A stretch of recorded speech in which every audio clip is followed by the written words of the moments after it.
first Vice President from the Republic of Benin and the second Vice President from Guinea-Bissau on your election to head this very, very important network of Electoral Commission. I wish you a very successful tenure and hope that under your time we'll continue to achieve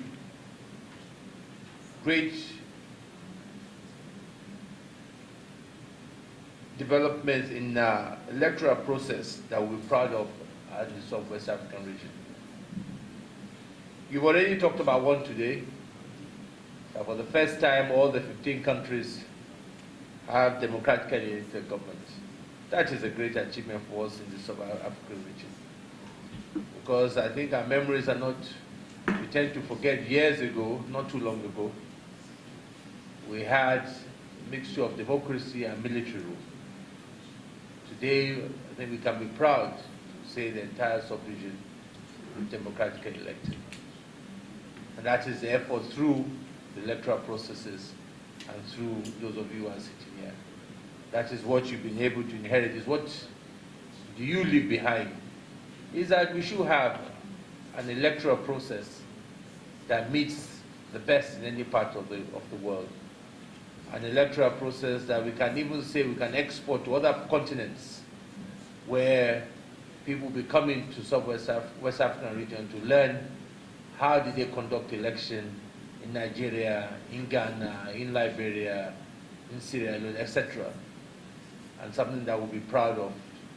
I think that's an area that we hope this group, the Ecowas, will be able to achieve. As you rightly said, you have two very important elections coming up in Liberia and Sierra Leone.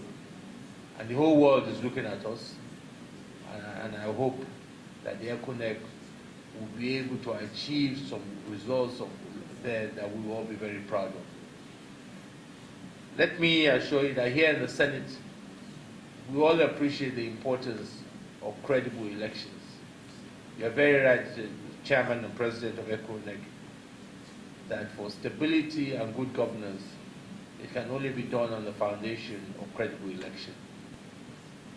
And that is why your role, to me, is very, very important in the stability of democracy in our continent.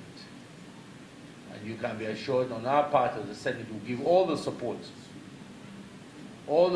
that will make you be able to perform, all the support that will ensure that you have your independence, and all the support that will ensure that the elections you conduct are credible. We know the challenges, but we want to rest assured that we will continue to give you all the support that will make that happen.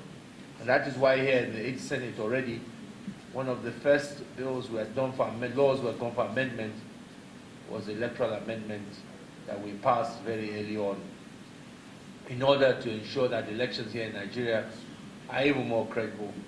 We have been trying to ensure that we improve on it through better application of technology to ensure that the electoral processes are electronically supported, and also the collation of results too. It has been our practice and observation that we've seen in the past that one of the areas of electoral malpractices is not at the point of voting, it's what happens after people vote and the time of announcement of results. And we believe that this area is one area that we must be able to achieve. Some of us recently have been watching elections in other parts of the country. We saw the election in France recently and also in America. And also in the UK, where after the election had closed, within an hour, they could predict the outcome of the results, and it was pretty much very close to what happened. Because what happened at the polling unit was a true reflection of the announcement of results. I think this is an area that we still have a lot of work to do in Africa and sub-region. And that is the area too that creates a lot of violence, where people know what they voted, and they sit down in their homes and they hear another type of results. It is a danger for the entire country. And this responsibility rests squarely on the Electoral Commission, your officers all over, to ensure that the wish of the people is what is announced when you announce results. We will continue to support with legislation, whatever funding, whatever is required to ensure that you are successful. Once again, I thank you for